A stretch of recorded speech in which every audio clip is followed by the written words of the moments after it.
జై జై సద్గురు బ్రహ్మరాజుకి జై. శ్రీ బ్రహ్మానందగిరి సద్గురు స్వాముల వారికి జై. శ్రీ బ్రహ్మ విద్యా మహోదరి పూర్వార్థము. ఈ గ్రంథ రచయిత శ్రీమత్పరమహంస పరివ్రాజకాచార్యవరి జగద్గురు శ్రీ బ్రహ్మానందగిరి స్వాముల వారు. నిన్నటి భాగంలోని కామాన్ని జయించలేక బ్రహ్మ విష్ణు మహేశ్వరులు కూడా దానికే ఉసలయ్యారు.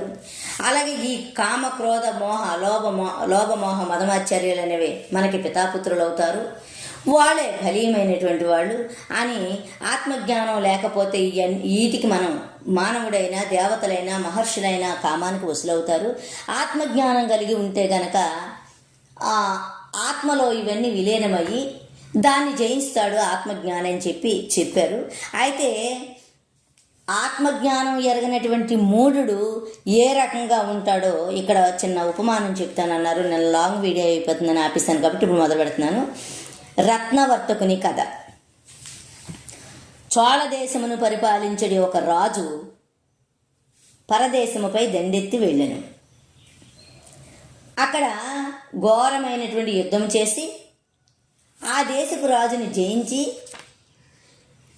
శాంతి నెలకొను పర్యంతము అచ్చట నివసించను. అంటే జయించిన తర్వాత కొద్దిగా ఉపశమనంగా ఉండాలని యుద్ధం చేసి అలసిపోయాడు కదా, అలసట తీర్చుకొని అక్కడ ఉన్నాడు.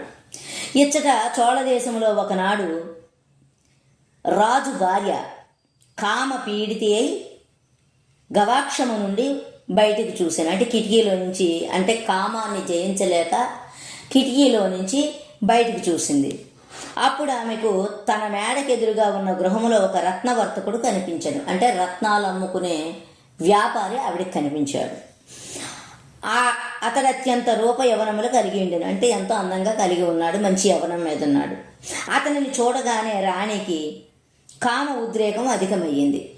వెంటనే దాసిని పిలిచి తన మేడకి ఎదురుగా ఉన్న షావుకారు కుమారుని ఇప్పుడే తీసుకొని రమ్మని పంపింది.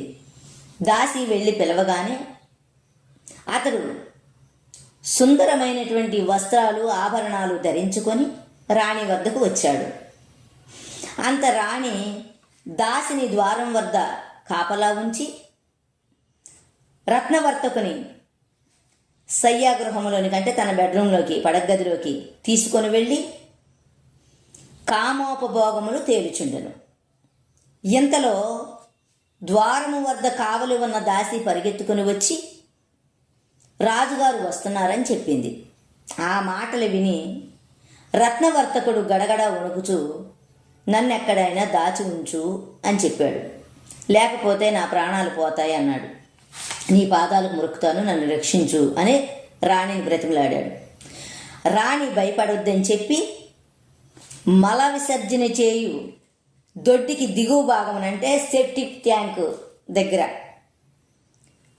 ఉన్న ప్రదేశంలో అతనే నిలబెట్టింది. ఇంతలో రాజు లోపలికి వచ్చి నాకు కడుపులో నొప్పిగా ఉంది, నేను బాత్రూమ్కి వెళ్తానని చెప్పి నీళ్లు తెమ్మన్నాడు. దాసి వెళ్ళి నీళ్లు తేగానే రాజు లోపలికి వెళ్ళి మల విసర్జన చేశాను. ఆ మలము క్రిందనున్న రత్నవర్తకుని శిరసపై పడి అతని శరీరము వస్త్రములు మలముతో నిండిపోయాను. రాజు మల విసర్జన మనర్చి గృహంలో ప్రవేశించగానే రాణి రత్నవర్తకుని బయటికి తీసి దొడ్డిదారిని పంపించింది. అతడు అసహ్యంతో ఆ అర్ధరాత్రిని పట్టణం వెలుపల ఉన్న నదికి వెళ్ళి స్నానము చేసి బట్టలు తుక్కొని ఇంటికి చేరాడు. మరునాడు రాజు వేటకు వెళ్ళగా మరల రత్నవర్తకుని తీసుకురమ్మని రాణి దాసిని పంపింది. దాసి వెళ్ళి రత్నవర్తకునితో రాణిగారు నిన్ను తీసుకురమ్మన్నారని చెప్పింది. అతడు రాణితో ఒక్క గడీ కాలము కామమును అనుభవించినందుకు 2 గంటలు మలకోపములో నిలబడి ఆ శిరసపై రాజు మలము విడుచుట జరిగెను.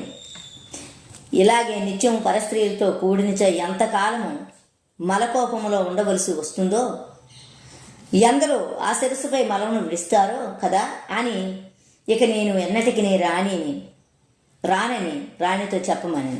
చూసితవా, స్త్రీ సాంగత్యమంతా అనర్థదాయకమో అని శిష్యుడికి చెప్పారు. చెబుతూ కామాంధుని స్త్రీ వర్ణన, అంటే కామాంధుడు స్త్రీని ఎలా వర్ణిస్తాడో చిన్న ఉపమానం చెప్తున్నాడు.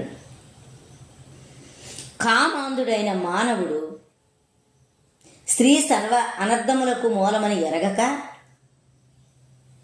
దాని ఊరుగులు కదలీ స్తంభములని అంటే తొడలు అరటి బోధెలనియు, హస్తములు ఏనుగు తొండములని అంటే చేతులు ఏనుగు తొండములాగున్నాయనియు, నడుము సింహ మధ్యమనియు అంటే సింహం నడుము ఎలా ఉంటుంది అలాగనియు, కుచములు కలసములనియు అంటే స్థానములు, కంఠము శంఖమనియు, స్వరము కోకిల స్వరమనియు, ముఖము చంద్రుడనియు, దంతములు కుంద కట్మలములనియు, అధరోష్టము అంటే పెదవులు విద్రుమనియు, నాసిక చంపక పుష్పమనియు, నేత్రములు